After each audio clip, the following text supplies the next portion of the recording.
Alright, fight fans, what's up? This is your boy, the one and only G-Funk, and I'm coming at you again with another fight prediction for this Saturday's fight, October 12th, at the Thomas & Mack Center, Las Vegas, Nevada, for the WBO welterweight title. Champion Timothy Desert Storm Bradley going up against Juan Manuel Marquez. Unbelievable fight, man. I'm so excited for this fight. I love this fight. I think both of these dudes are, two of the best in that division. Obviously, you can't disagree with that. Both of these dudes show heart. They both show will, skill, determination. They both come in great shape. They both come to win. They don't fold. They don't break down. They don't have these mental things in the ring like some fighters do.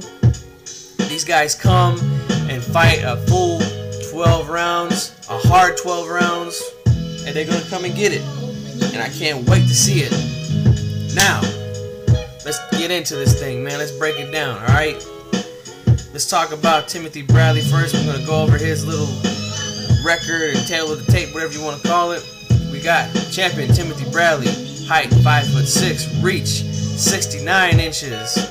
Record 30 wins, no losses, no draws, 12 wins coming by knockout. And then we got the challenger Juan Manuel Marquez, who's coming in at height 5'7", reach 67 inches. Record 55 wins, 6 losses, 1 draw, and 40 big wins coming by KO.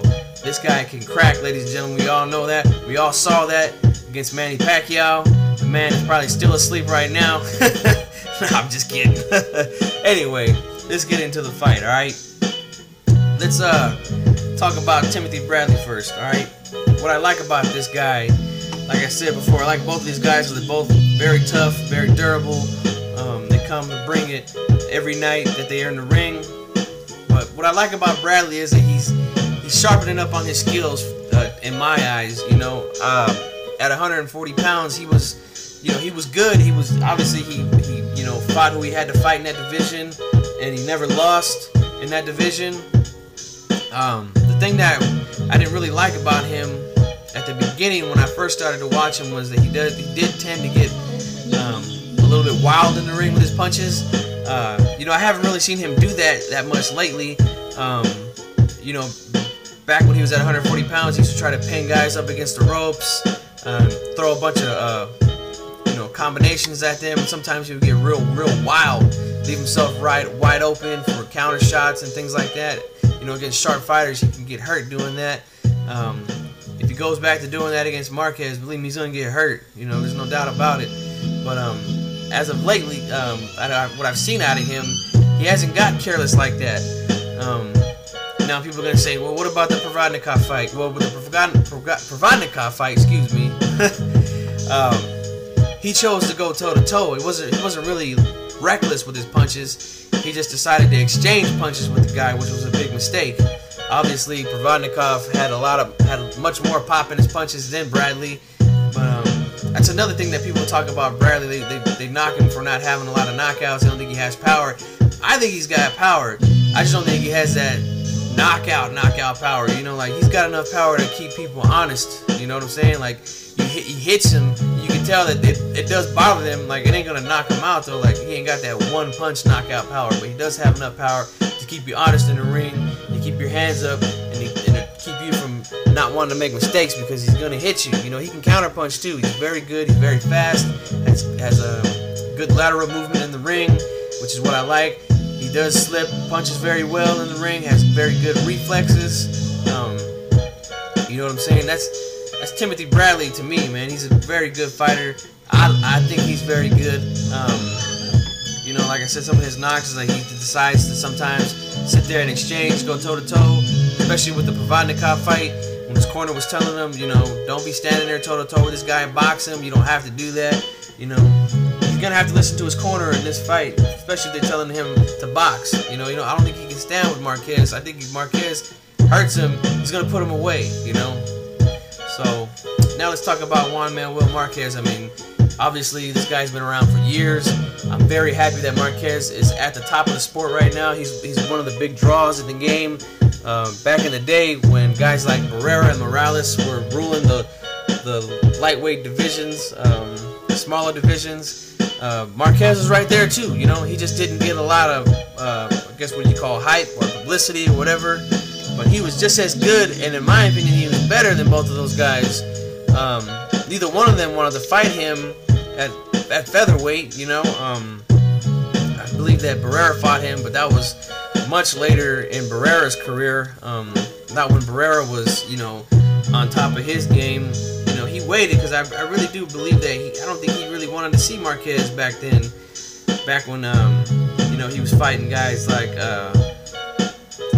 you know, Eric Morales and Barrera when they had their epic wars together. You know, he was fighting a lot of guys back then, Barrera.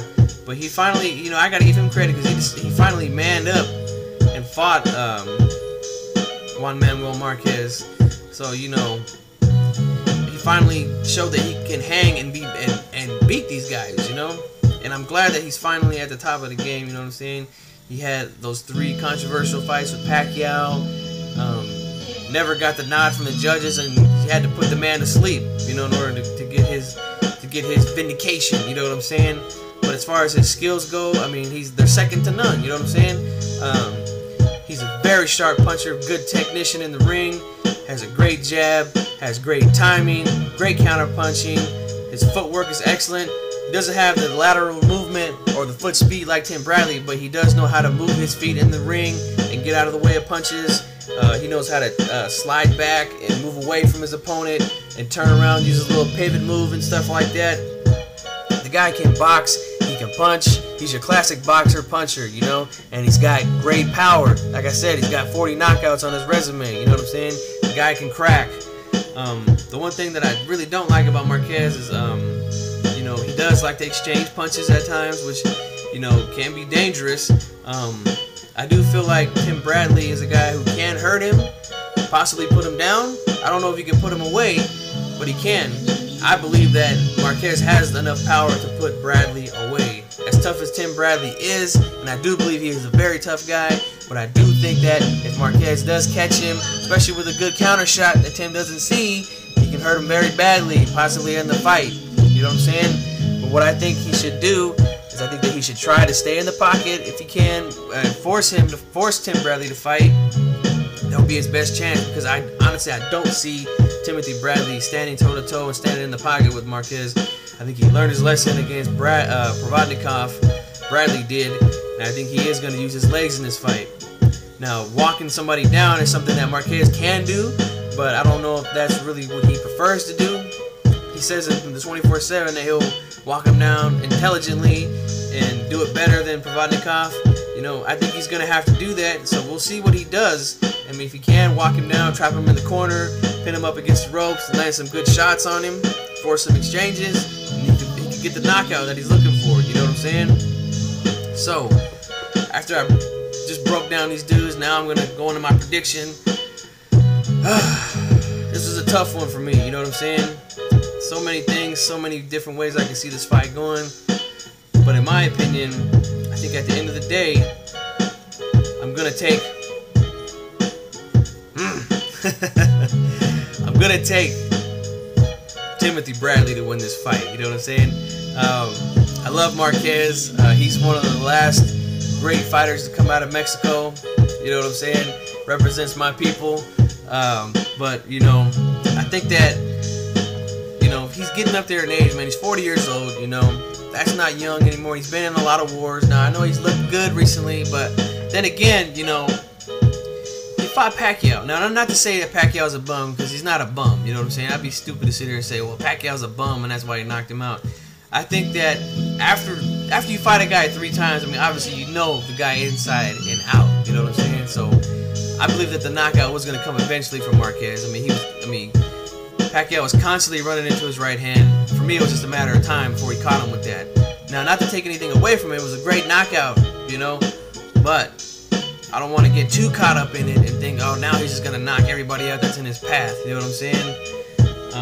Not to mention, you know, there were, you know, not long ago, there were rumors out there and reports saying that guys like Nacho Berenstein, who is Marquez's trainer said he didn't want no parts of Tim Bradley. He said he did not want Juan to fight him.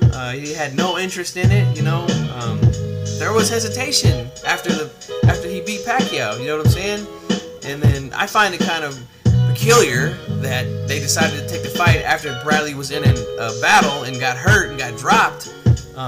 Now they want the fight. You know what I'm saying? So maybe they're thinking that Tim's vulnerable.